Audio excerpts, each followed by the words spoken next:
Thank you both so much for taking time to talk Ultraman today. Thank you for It's great having to us. meet you, Ashley. Thanks. Nice to meet you both.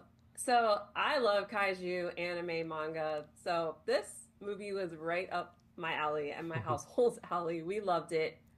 And it's a great time to be a kaiju fan because there's Yeah. so much great content coming out.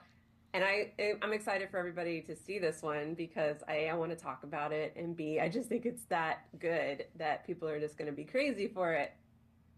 Being that That's you awesome. both have Thank you. such a rich history in the animation field, how did you land on Ultraman's look? So, to begin with, the film wasn't an Ultraman film. It was inspired by Ultraman. So early iterations at the design when I was developing at another studio still drew from that. But I knew that even if people didn't know who Ultraman was, they might have seen the image of Ultraman because it's so iconic with the glowing eyes, the color timer, the red and silver. So it was really important to me. I thought, I want to tweak that design. I wanted to pay homage to that original Ultraman suit because it might be a shorthand to poke at something familiar in people's brains. And then I wanted to draw other inspiration from other artists that I love. Leiji Matsumoto, who was an incredible manga artist and an anime producer, has these really beautiful, elegant, long proportions in his characters. So I brought some of that over, and then Hideaki Anno, who is a creator of Evangelion, who is like a scholar on Ultraman, and you can see references to Ultraman in Evangelion. Again, I love that the Evas move quickly. They're big, but they move quickly. We wanted that for Ultraman. So those are kind of the three primary sources: was the original suit, Leiji Matsumoto proportions, and Ano-san's perspective on how to handle giant characters. Okay, I like it. I really enjoyed when it would kind of zoom out from the colored in Yeah, animation and yeah, it was black and white because it gave off that really big, like Shonen Jump kind of yeah, Oh, sure. anime feel. So I thought that was great. yeah.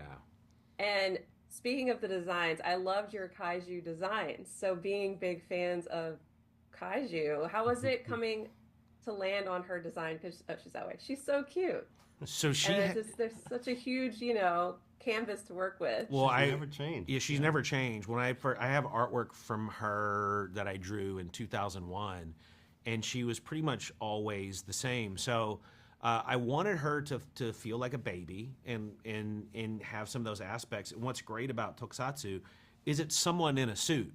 So I imagined what would a toddler look like if they were in a kaiju suit, and how might they move. I actually posted a drawing I did a couple of days ago where I have the baby inside the suit. Somebody was like, "Well, where's the breathing hole in for the suit?"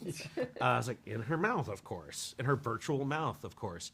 And that wasn't. It wasn't even, choosing the color because it wasn't meant to be gendered in any way because for a long time there was no gender for the baby. It was just like it was a baby.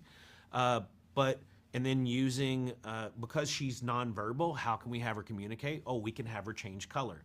That's how she expresses herself. But also a big tip of the hat to Randy Tom, who created her voice. Legendary sound designer. His first film was Apocalypse Now. He worked on The Revenant, worked on Incredibles.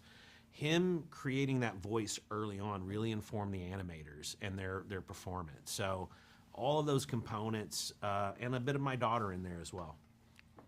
That's all I see Well, is his daughter Katie and the Yeah. expressions. Yeah. my kids aren't that young anymore, but we were sitting there and my husband and I were cracking up because we've been there Yeah. and it felt like they were giant kaiju Yes. babies even Well, when that they was the other weren't. thing. We So, wanted to weaponize all those things that you experience. When she cries, it can destroy things. Taking all the things that you experience as a parent that keep you up at night and making them into weapons, because that's what it feels like. that is the truth. Well, thank you both so much for your time. I can't wait for the movie to come out and I hope we get more. I'm just going to put that out there. I would love to do more. I've got ideas. So thanks so much, Ashley. Really appreciate it. Means a lot. Thank you.